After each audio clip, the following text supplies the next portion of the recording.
Hello friends, Madhumita's kitchen হোমে সবাইকে জানাচ্ছি সুস্বাগতম। ফ্রেন্ডস, আজকে আমি আপনাদের সাথে এই সুস্বাদুকর রেসিপিটি শেয়ার করব। এটির নাম হলো মিষ্টি কুমড়ার ভর্তা। তো মিষ্টি কুমড়ার ভর্তা কীভাবে বানাতে হয় সেটি আজকে আমি আপনাদের সাথে এই ভিডিওতে শেয়ার করব। তো চলুন দেরি না করে শুরু করা যাক।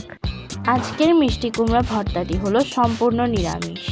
এই মিষ্টি কুমড়া ভর্তাটি বানানোর জন্য কিছু পরিমাণ মতো কাঁচামরিচ, কিছু ধনেপাতা কুচি, 1 চা চামচ হলুদের গুঁড়া, 1 চা চামচ আদা বাটা, 1 চা চামচ জিরা বাটা, কয়েকটা তেজপাতা ও 1 চা চামচ পাঁচফোড়ন নিয়েছি এবং পরিমাণ মতো মিষ্টি কুমড়াকে কেটে নিয়েছি।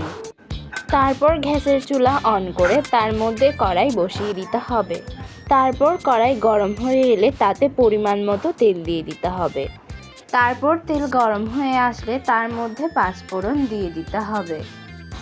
পাঁচফোড়ন দিয়ে দেওয়ার পর কড়াইয়ের মধ্যে তেজপাতা দিয়ে দিতে হবে।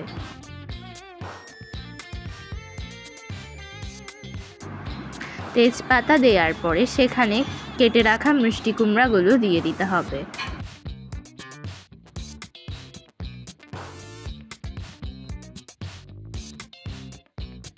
মিষ্টি কুমড়াগুলো দিয়ে দেওয়ার পর সেখানে পরিমাণ মতো হলুদের গুঁড়া, পরিমাণ মতো আদা বাটা দিয়ে দিতে হবে।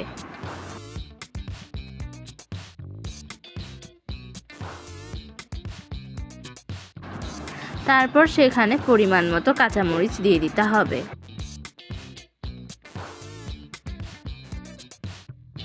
তারপর সেগুলোকে নেড়ে রান্না করে নিতে হবে।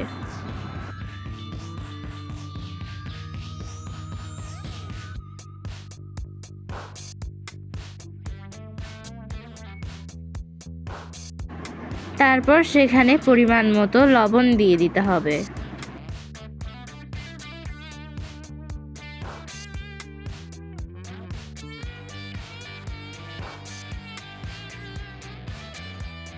পরিমাণ মতো লবণ দিয়ে সেগুলোকে ঢাকা দিয়ে দিতে হবে। 15 মিনিট পর্যন্ত এগুলোকে ঢেকে রাখতে হবে। মাঝে মধ্যে একটু করে নেড়ে চেড়ে দিতে হবে।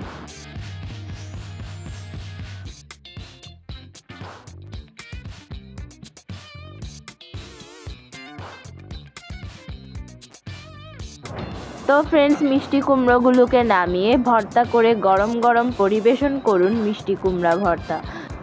তো ফ্রেন্ডস, ভিডিওটি যদি ভালো লেগে থাকে অবশ্যই চ্যানেলটিকে সাবস্ক্রাইব করে আমাদের পাশে থাকবেন আর কমেন্টে কেমন হয়েছে সেটি জানাবেন। আর ভিডিওটিতে অবশ্যই একটি লাইক করে দিবেন এবং ভিডিওটি ভালো লাগলে অবশ্যই শেয়ার করে দিবেন। ধন্যবাদ এতক্ষণ সাথে থাকার জন্য।